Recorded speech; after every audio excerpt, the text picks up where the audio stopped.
नमस्कार। Education hub के online coaching class में आप सभी का स्वागत है। हम यहाँ पे छत्तीसगढ़ को पढ़ने के लिए जुड़े हुए हैं। तो कल हमने छत्तीसगढ़ के बारे में पढ़ा था, जिसमें हमने छत्तीसगढ़ निर्माण से जुड़ी महत्वपूर्ण तिथियों के बारे में जाना था।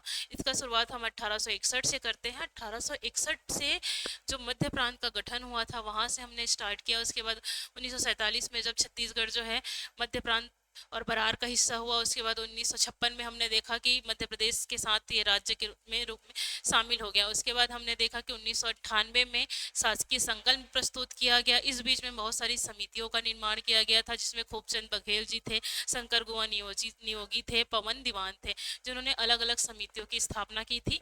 उसके बाद हमने देखा कि 2000 में एक अधिनियम लाया गया था, ठीक है, जो कि हमारा प्रस्तुत हुआ लोकसभा में 26 जुलाई को, पारित हुआ 31 जुलाई को। उसके बाद राज्यसभा में गया, राज्यसभा के बाद राष्ट्रपति ने इसमें 25 अगस्त को हस्ताक्षर किए। और इस तरीके से छत्तीसगढ़ राज्य जो है 1 नवंबर सन 2000 को अस्तित्व में आया और भारत संघ में 26वें राज्य के रूप में शामिल हो गया। इतना हमने देखा था। कल की क्लास में हम इस क्लास को आज आगे करते हैं और इस क्लास में हम जानेंगे कि छत्तीसगढ़ में जो शब्द है, छत्तीसगढ़ राज्य का नाम छत्तीसगढ़ के रूप में क्यों जाना जाता है, और यह नाम पहली बार कौन से कवि ने, कौन से इतिहासकार ने अपने साहित्य में शामिल किया। आज के क्लास में हम इसके बारे में जानेंगे।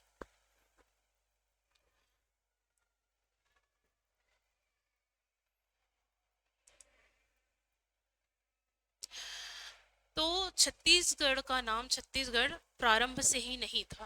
पहले इसे अलग अलग नाम से जाना जाता था जब रामायण कालीन थे, ठीक है।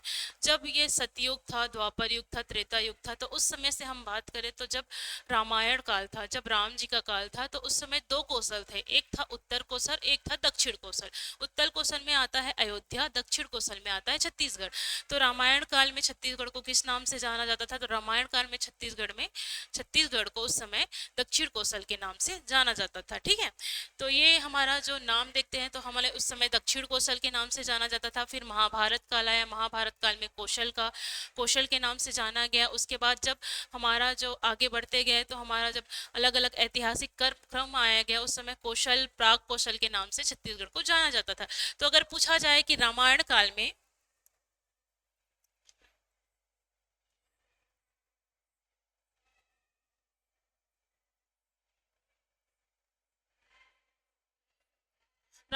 छत्तीसगढ़ को किस नाम से जाना जाता था, तो उस समय छत्तीसगढ़ को दक्षिण कौशल के नाम से जाना जाता था। किसके नाम से? दक्षिण कौशल के नाम से।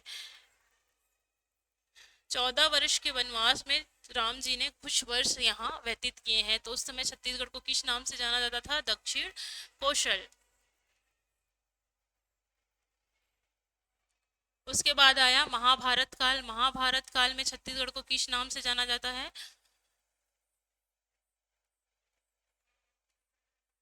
महाभारत काल में छत्तीसगढ़ को कौशल के नाम से जाना जाता है। किस नाम से? कौशल।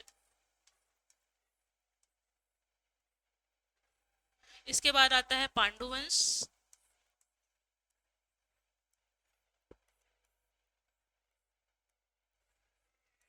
इसे प्राग कौशल के नाम से जाना जाता है। किसको, क्या नाम से? प्राग या प्राग कौशल।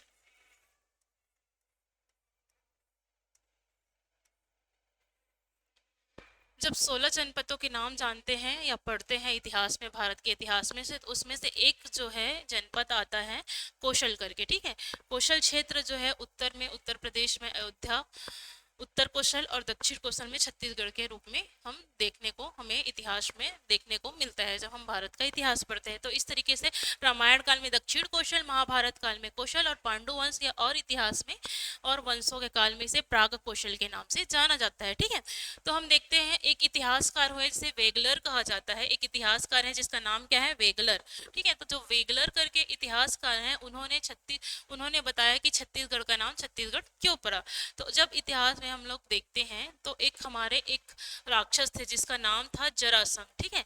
तो जरासंध नाम का जो राक्षस था, उसके भय से परेशान होके, डर के, जो हमारे 36 ठो घर थे, घर ना, 36 ठो अलग अलग परिवार थे, 36 ठो घर थे, उन सभी ने उस क्षेत्र को पलायन कर एक नया क्षेत्र में अपना बस्ती या अपना नगर या अपना एक क्षेत्र बनाया, उस क्षेत्र को छत्तीसगढ़ के नाम से जाना जाता है।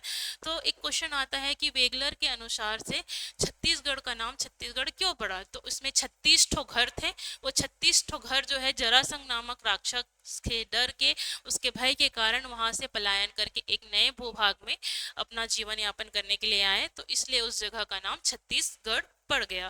तो एक किसके मत के अनुसार है? ये वेगलर के मत के अनुसार है, ठीक है। उसी हमारा एक साहित्यकार हुए, हमारे जो प्रमुख साहित्यकार हैं हीरालाल जी, ठीक है। तो हीरालाल जी के अनुसार हमारे जो महाजनपद थे, 16 महाजनपद, उसमें से एक जनपद था चेदीसगढ़, चेदी जनपद था। उस चेदी जनपद जो है ये गोदावरी नदी और महानदी के बीच में स्थित महाजनपद था, जिसे चेदीसगढ़ या चेदी महाजनपद कहा जाता है। तो उस चेदी महाजनपद का ही बिगड़ा हुआ रूप है छत्तीसगढ़, ठीक है। ये चेदी महाजनपद का ही बिगड़ा हुआ रूप या फिर उसी का कालांतर में क्या हो गया? अपभ्रंश रूप छत्तीसगढ़, ठीक है। इसे किसने कहा था?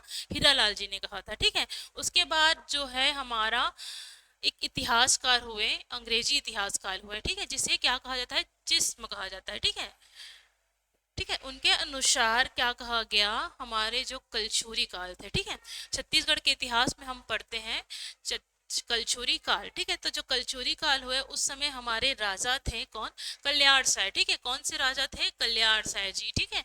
कल्याण साय जी राजा के द्वारा 36 18 गढ़ में बांटा गया था। पूरा जो छत्तीसगढ़ था उसे एक प्रशासनिक इकाई के रूप में अलग अलग गढ़ों में बांटा गया था, जिसमें छत्तीसगढ़ में टोटल कितने गढ़ थे? 36 गढ़ थे। इसके सीमा के लिए एक हमारा जो रायपुर संभाग है और बिलासपुर संभाग है, उन दोनों के बीच से बहती है शिवनाथ नदी, ठीक है। तो शिवनाथ नदी को आधार मान के 18 शिवनाथ नदी के उत्तर में और 18 शिवनाथ नदी के दक्षिण में गढ़ थे। तो टोटल 36 गढ़ थे। तो उन 36 गढ़ों को मिला के वर्तमान में हमारा जो छत्तीसगढ़ बना है, इसका नामकरण जो है छत्तीसगढ़ पड़ा है, ठीक है।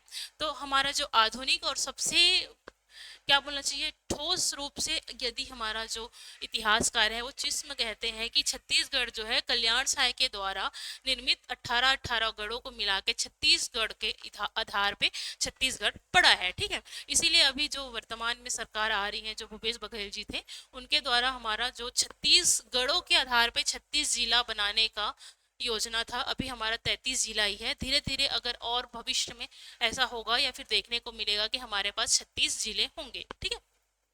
तो इतना समझ में आ गया कि छत्तीसगढ़ का अलग अलग कालों में कौन सा नाम था। दक्षिण कौशल, कौशल, प्राग कौशल के नाम से जानते थे, ठीक है। उसके बाद वेगलर आए जिन्होंने जरासंध के बारे में बताया। उसके बाद हीरालाल जी आए जो चेदीसगढ़ के बारे में बताया।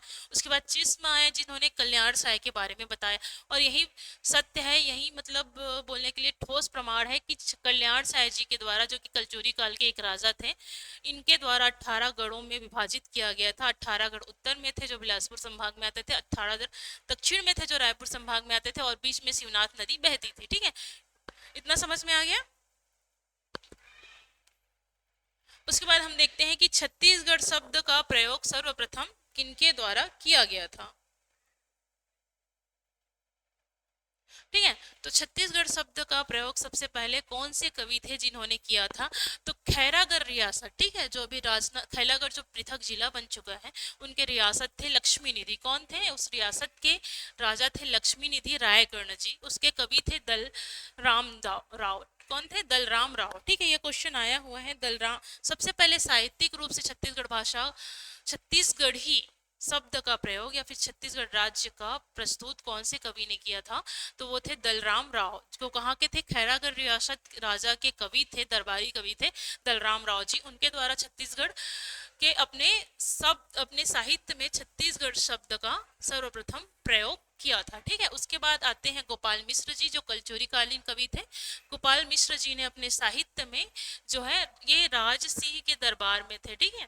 गोपाल मिश्र जी जिन्होंने 1746 में अपनी रचना खूब तमाशा में छत्तीसगढ़ शब्द का उल्लेख किया है। कौन सी किताब में या कौन से साहित्य में किया है? खूब तमाशा में गोपाल मिश्र जी के द्वारा 1746 में छत्तीसगढ़ शब्द का उल्लेख किया गया है, ठीक है। उसके बाद आते हैं ब्लंट, J.T. ब्लंट। ये अंग्रेज साहित्यकार थे, जिन्होंने अपने एक गजेटियर, बिलासपुर गजेटियर में छत्तीसगढ़ शब्द का पहली बार आधिकारिक रूप से प्रयोग किया है।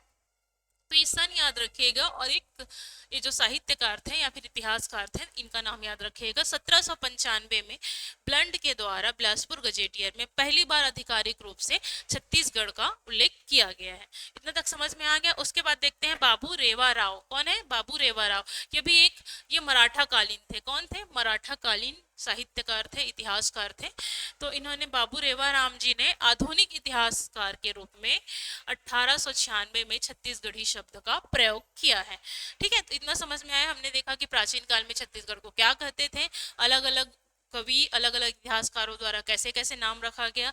फिर हमारे कल्याण साय जी आए जिन्होंने 18 गढ़ों में बांटा, उसके आधार पे 36 ठो गढ़ थे। छत्तीसगढ़ के आधार पे, 36 गढ़ों के आधार पे छत्तीसगढ़ नाम जो है प्रस्तुत हुआ। छत्तीसगढ़ का पहली बार साहित्यिक रूप से प्रस्तुत दलराम राव, जो कि खैरागढ़ रियासत लक्ष्मी निधि राय के दरबारी कवि थे, उन्होंने किया था। उसके बाद आए हमारे कौन? गोपाल मिश्र जी, जिन्होंने खूब तमाशा में इसका उल्लेख किया था। उसके बाद आए ब्लंट। ब्लंट ने बिलासपुर गजेटियर में पहली बार आधिकारिक रूप से छत्तीसगढ़ी शब्द, छत्तीसगढ़ का नाम उल्लेख किया। उसके बाद आए बाबू रेवाराव, जो मराठा कालीन थे, उन्होंने आधुनिक इतिहास में छत्तीसगढ़ शब्द का उल्लेख किया। हमने इतना जाना। तो अगर क्वेश्चन आए, पूछा जाए कि प्राचीन काल में छत्तीसगढ़ को किस नाम से जाना जाता था, तो प्राचीन काल को छत्तीसगढ़ में दक्षिण कौशल के नाम से जाना जाता है। दक्षिण कौशल जो है रामायण कालीन है। इतना तक हमने देखा, नामकरण के बारे में जाना। आगे हम दूसरे क्लास में पढ़ेंगे। तो आज के लिए धन्यवाद। क्लास में बने रहने के लिए धन्यवाद। लाइक करें, शेयर करें, सब्सक्राइब करें।